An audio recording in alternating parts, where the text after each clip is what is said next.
Al oír la palabra harén, la imaginación dibuja al instante imágenes cautivadoras y seductoras, como salidas de las páginas de los cuentos de las 1001 noches.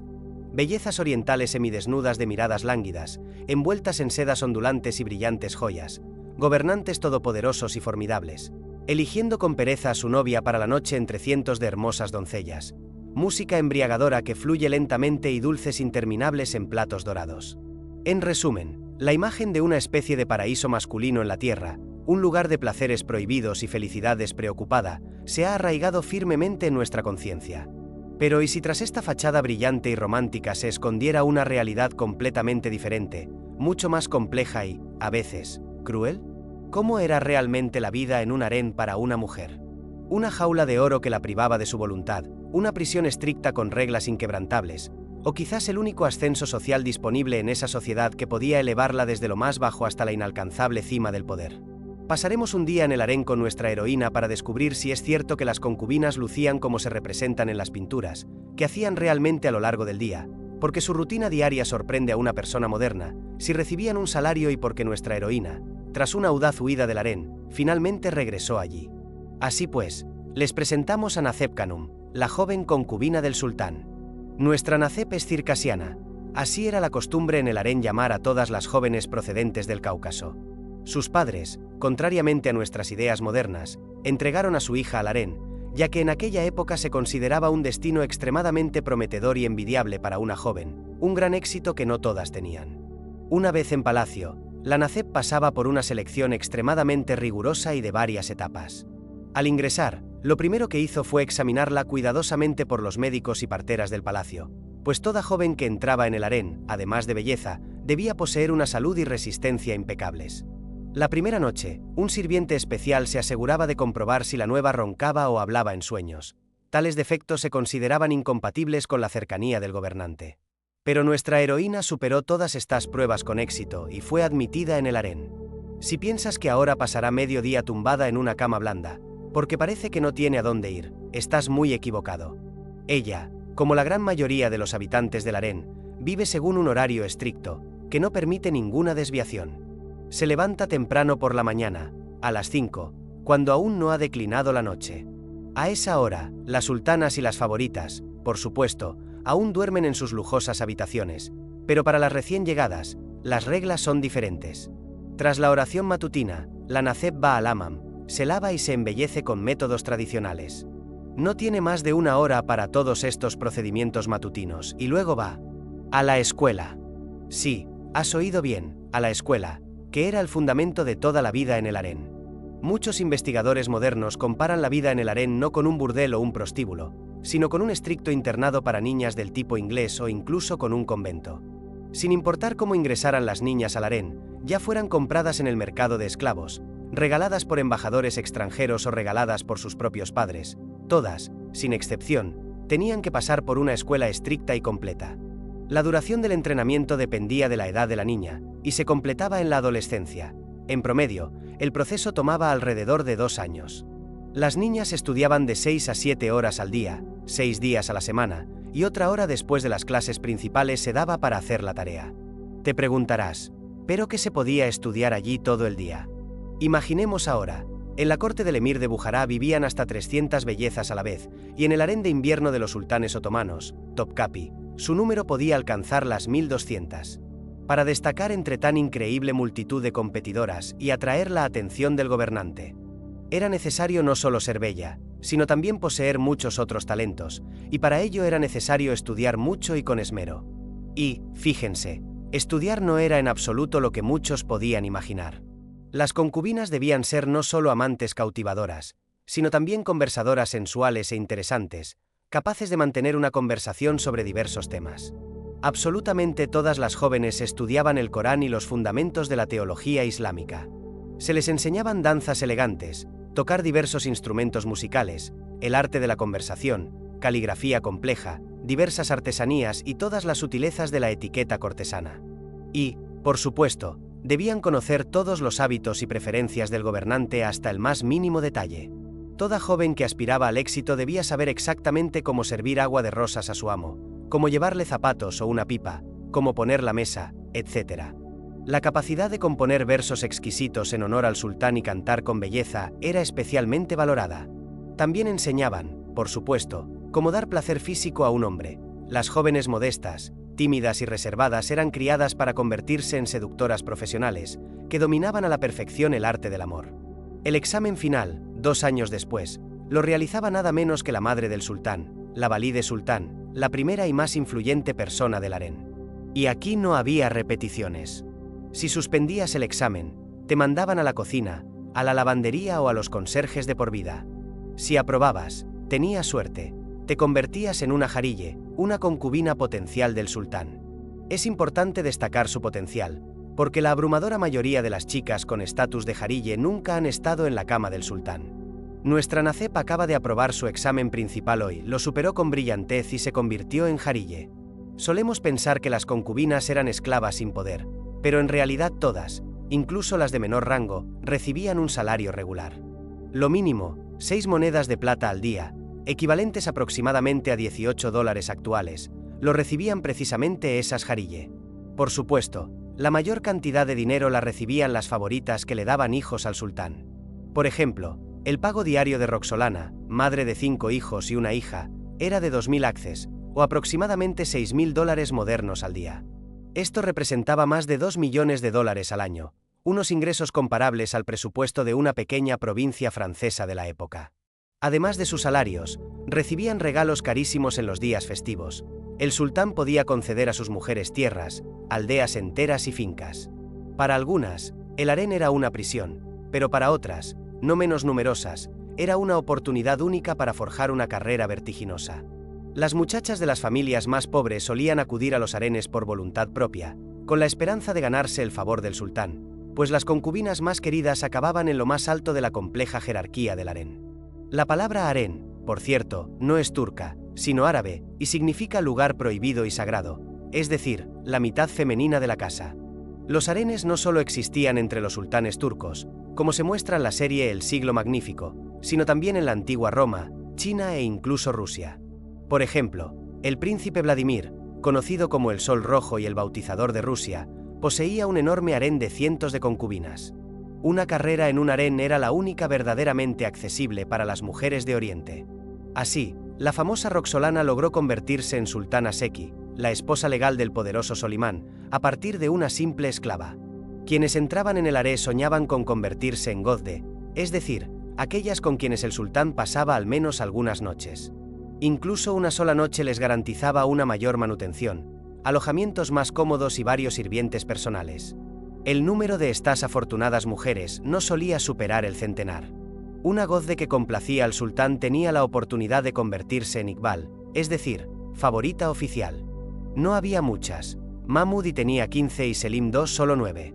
Imaginen cuánto difería el nivel de vida de las favoritas del resto. Si le daban un hijo o una hija al sultán, se convertían en Kadn, es decir, las celestiales del harén. Pues bien, las más afortunadas tenían el honor de convertirse en una de las esposas del sultán, Kadn Efendi, de las cuales, por cierto, según la Sharia, no debía haber más de 4. Pero volvamos a nuestra joven concubina Nacep. Dirás, bueno, aprobó los exámenes, elevó su estatus, ahora es hora de descansar, como corresponde a una concubina mimada. Para nada. Ahora le esperaba un trabajo regular. Ordenar el palacio, barrer, ayudar en la cocina. Los harenes y odaliscas comunes solían dedicar mucho tiempo a la limpieza. Es en las series de televisión y los libros donde el harén se presenta como lujoso, habitaciones ricamente decoradas con fuentes, abundante seda y elegantes baratijas. En realidad, un harén se compone principalmente de habitaciones pequeñas y pasillos estrechos y oscuros. Incluso el famoso harén de Topkapi, que contaba con unas 400 habitaciones, 46 aseos, varios baños, lavanderías, piscinas e incluso un hospital, distaba mucho de la imagen que retrataban artistas y cineastas. Aunque el harén ocupaba un espacio bastante amplio, las concubinas solían vivir en condiciones muy modestas, en amplios dormitorios compartidos. Aquí se muestra una de las habitaciones del hammam para concubinas comunes. Hay que reconocer que se parece más a un baño público, y aquí se muestra una habitación similar destinada al sultán para comparar. Sin embargo, limpiar espacios tan amplios no era, por supuesto, fácil. Solo las jóvenes más hermosas eran elegidas para el harén. Se prestaba especial atención al color del cabello, el estado de la piel y, por supuesto, a la figura. La proporción ideal entre cintura y caderas se consideraba de 2 a 3. Bueno, si eran tan exigentes al elegir bellezas, ¿qué decir de estas fotografías del harén del iraní del siglo XIX, que se han difundido por internet? ¿Que estas mujeres bigotudas y regordetas con tutús de ballet son esas odaliscas incomparables y divinas? El secreto de las fotografías se reveló más tarde. Resulta que los hombres que aparecen en ellas son actores del primer teatro estatal, creado por orden del Shah. Sin embargo, los archivos fotográficos también conservan retratos de mujeres iraníes reales de la época. Ellas, por supuesto, también distan mucho de los cánones modernos de belleza. Criaturas etéreas semidesnudas con pantalones bombachos y vestidos transparentes. Así es como estamos acostumbrados a ver a las concubinas en las pinturas de artistas europeos. Pero las que vestían velos finos eran esclavas de la más baja clase. Sus cuerpos debían ser visibles para que el amo pudiera evaluar su figura en cualquier momento y no pasar por alto algo importante. Así, estas numerosas esclavas deambulaban por el harén tanto en el calor como en el frío con ropas tan ligeras, resfriándose a menudo con las corrientes de aire. No en vano, la enfermedad más común en el harén era la neumonía. Pero las favoritas y madres de niños se abrigaban con pieles y terciopelo incluso con el calor. Por cierto, en la serie de televisión El siglo magnífico, la vestimenta femenina también dista mucho de la realidad histórica y se asemeja más a la moda francesa del siglo XIX. Una mujer musulmana estaba obligada a caminar con modestia, con la mirada baja, sin presumir ni su cuerpo ni sus joyas. Las joyas solo podían ser vistas por sus maridos, padres y otros pocos parientes varones.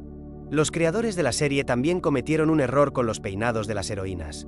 Allí, las bellezas lucen lujosos rizos sueltos, mientras que las verdaderas habitantes del harén solían llevar trenzas. ¿Y qué hay de nuestra Nazeb Khanum? Bueno, terminó de limpiar. Luego, según lo previsto, llegó el almuerzo y la siesta.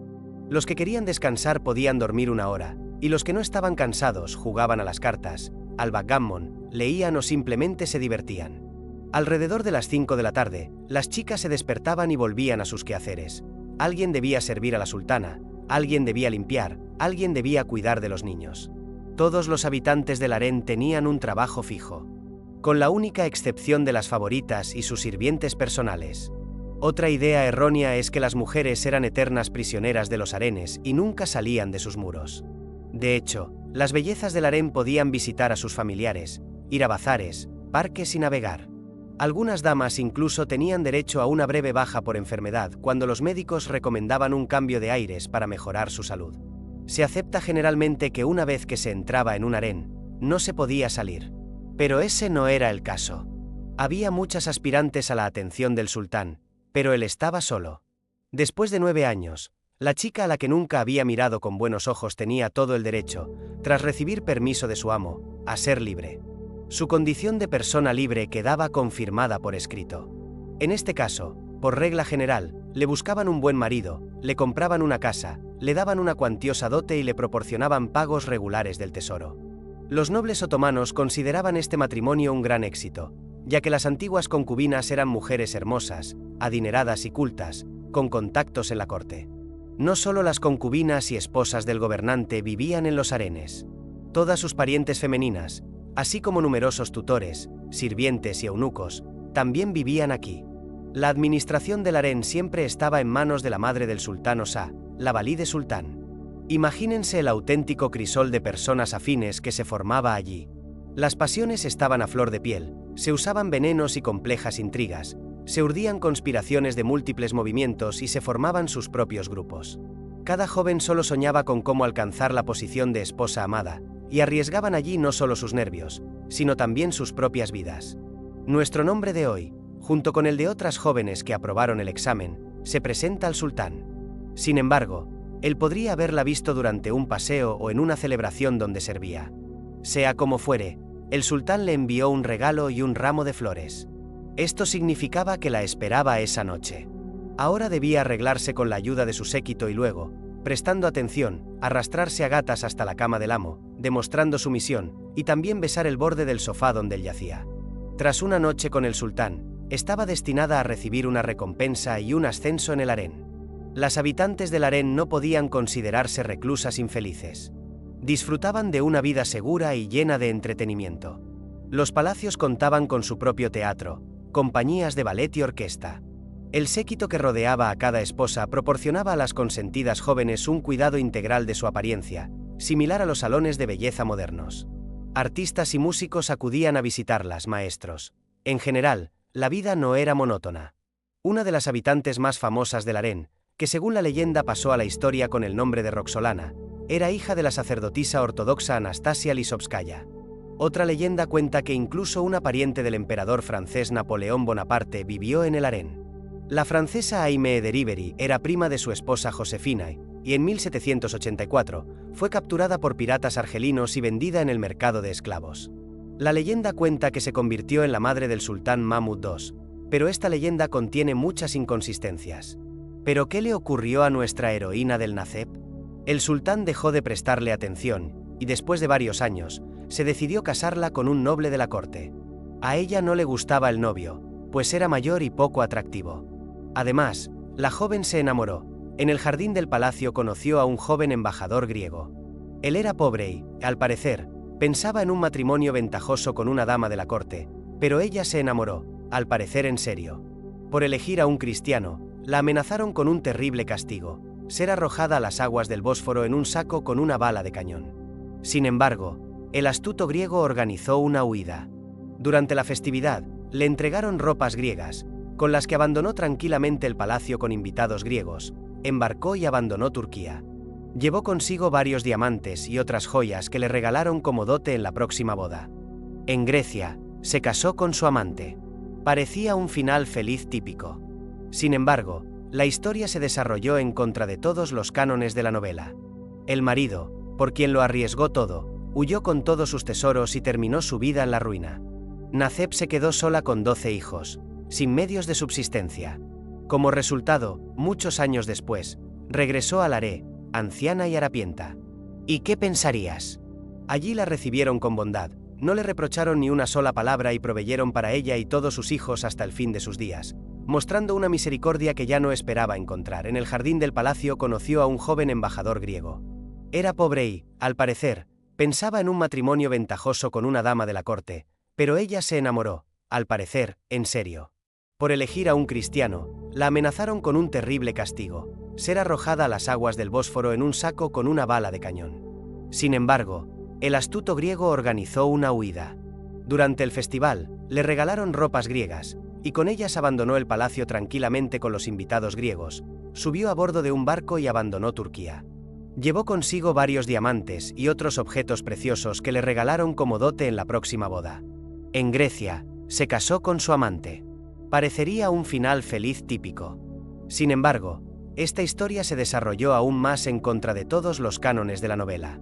El marido por quien lo había arriesgado todo huyó con todos sus tesoros y terminó en la ruina.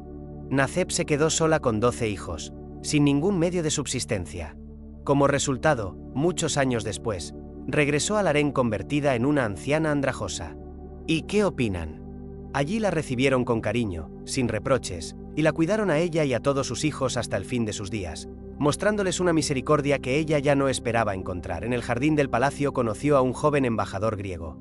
Era pobre y, al parecer, pensaba en un matrimonio ventajoso con una dama de la corte, pero ella se enamoró, al parecer, en serio.